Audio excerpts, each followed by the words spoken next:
ಸಹೋದರತ್ವದ ಬಾಂಧವ್ಯ ಬೆಸೆಯುವ ರಕ್ಷಾ ಬಂಧನದ ಹಬ್ಬದ ಸಡಗರವನ್ನು ಹುಬ್ಬಳ್ಳಿಯಲ್ಲಿ ರಾಷ್ಟ್ರೀಯ ಸ್ವಯಂ ಸೇವಕ ಸಂಘ ಹುಬ್ಬಳ್ಳಿ ಮಹಾನಗರದ ವತಿಯಿಂದ ಆಯೋಜಿಸಲಾಗಿತ್ತು.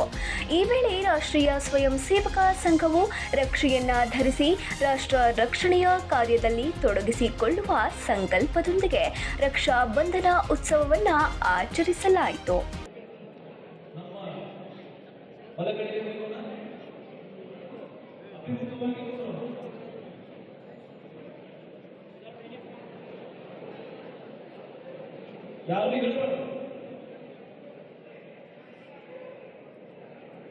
ನಮ್ಮ ಸ್ಥಾನದಲ್ಲಿಯೇ ಕೂತು ರಕ್ಷೆಗಳನ್ನ ಕಟ್ಟಿಕೊಳ್ಳಬೇಕು. ಯಾರು ನಮ್ಮ ಸ್ಥಾನವನ್ನು ಬಿಡಬಾರದು. ದಯಮಾಡಿ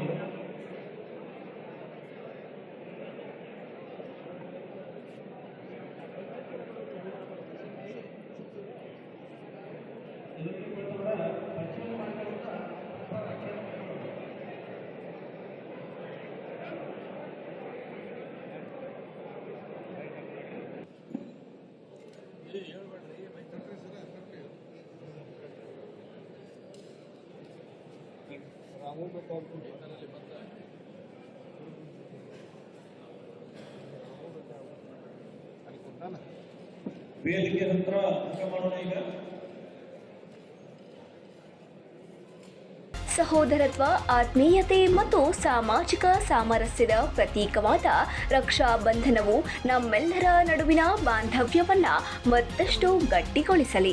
ರಾಷ್ಟ್ರದ ಏಕತೆ, ಸಾಮಾಜಿಕ ಸಾಮರಸ್ಯ ಮತ್ತು ಪರಸ್ಪರ ಸಹಕಾರದ ಸಂಕಲ್ಪದೊಂದಿಗೆ ಈ ಉತ್ಸವವು ಅರ್ಥಪೂರ್ಣವಾಗಿ ಆಚರಿಸಲಾಯಿತು ಎಂದು ಕೇಂದ್ರ ಸಚಿವರಾದ ಪ್ರಹ್ಲಾದ್ ಜೋಶಿ ಅವರು ಅಭಿಪ್ರಾಯವನ್ನ ವ್ಯಕ್ತಪಡಿಸಿದರು. ರಕ್ಷಾ ಬಂಧನ ಉತ್ಸವ ಕಾರ್ಯಕ್ರಮದ ಮುಖ್ಯ ಅತಿಥಿಗಳಾದ ಮನೋಹರ್ ಬಾಕಳಿ ಹಾಗೂ ಮುಖ್ಯ ವಕ್ತಾರರಾದ ರಾಮಚಂದ್ರ ಎಡಕೆ ಸೇರಿದಂತೆ ಸಂಘದ ಪ್ರಮುಖರು ಮತ್ತು ಸ್ವಯಂ ಸೇವಕರು ಹಾಗೂ ಗಣ್ಯರು ಉಪಸ್ಥಿತರಿದ್ದರು.